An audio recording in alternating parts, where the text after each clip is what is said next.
اے نبی تم سے پوچھتے ہیں کہ کون کون سی چیزیں ان کے لیے حلال ہیں، ان سے کہہ دو کہ سب پاکیزہ چیزیں تم کو حلال ہیں، اور وہ شکار بھی حلال ہے جو تمہارے لیے ان شکاری جانوروں نے پکڑا ہو جن کو تم نے سدھا رکھا ہو، اور جس طریق سے اللہ نے تمہیں شکار کرنا سکھایا ہے اس طریق سے تم نے ان کو سکھایا ہو، تو جو شکار وہ تمہارے لیے پکڑ رکھیں اس کو کھا لیا کرو، اور شکاری جانوروں کے چھوڑتے وقت اللہ کا نام لے لیا کرو،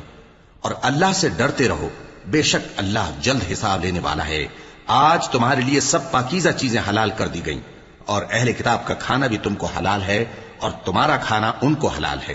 اور پاک دامن مومن عورتیں اور پاک دامن اہل کتاب عورتیں بھی حلال ہیں، جبکہ ان کا مہر انہیں دے دو، اور نکاح سے عفت قائم رکھنی مقصود ہو، نہ کہ کھلی بدکاری کرنی اور نہ چھپی دوستی کرنی۔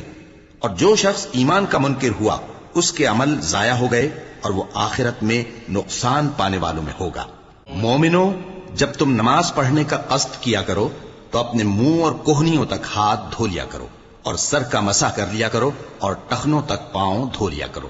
اور اگر جنابت کی حالت میں ہو تو نہا کر پاک ہو جایا کرو، اور اگر بیمار ہو یا سفر میں ہو یا کوئی تم میں سے بیت الخلا سے ہو کر آیا ہو یا تم نے عورتوں سے مقاربت کی ہو، پھر تمہیں پانی نہ مل سکے تو پاک مٹی لو اور اس سے منہ اور ہاتھوں کا مسح یعنی تیمم کر لو۔ اللہ تم پر کسی طرح کی تنگی نہیں کرنا چاہتا، بلکہ یہ چاہتا ہے کہ تمہیں پاک کرے اور اپنی نعمتیں تم پر پوری کرے تاکہ تم شکر کرو۔